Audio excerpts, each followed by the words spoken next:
C'est un constat de réalité que le professeur Maurice Kamto fait peur au pouvoir en place, écrit Jean-Calvin Abaoyono. Sinon, soutient-il, on n'aurait nullement injecté au sein de l'opinion cette controverse de divertissement relativement à sa supposée inéligibilité. Ramenant la balle au centre du débat juridique, il est un argument fallacieux couramment évoqué selon lequel le MRC n'ayant pas participé aux précédentes élections locales et nationales et donc n'ayant pas d'élu est disqualifié à l'investiture directe de son leader.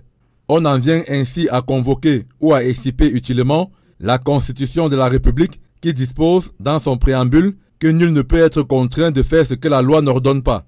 Il n'existe aucune loi aux dispositions à connotation électorale qui contraignent le président de parti Maurice Kamto de s'abstenir à candidater pour avoir implémenté le boycott des élections susvisées.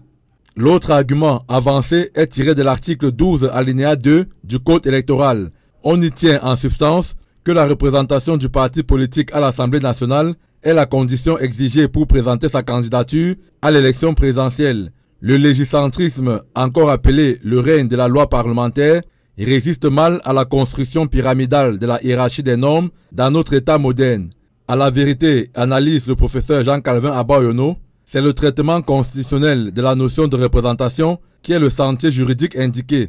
L'article 2, alinéa 1, lequel est souvent demeuré sous le boisseau par le fait des mains inexpertes, dispose de ceci: la souveraineté nationale appartient au peuple camerounais, aucune fraction du peuple, ni aucun individu, ne peut s'en approprier l'exercice.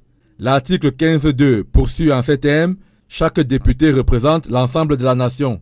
Il résulte des dispositions qui précèdent que la Constitution a clairement institué le mandat représentatif. C'est la représentation nationale du député, et donc transpartisane, c'est-à-dire au-dessus des partis politiques, qui prime conformément à la Constitution. L'inconstitutionnalité manifeste de l'article 121 alinéa 2 de la loi électorale est en cause. Dans ce cas de figure, la loi ne peut absolument pas faire écran à la Constitution.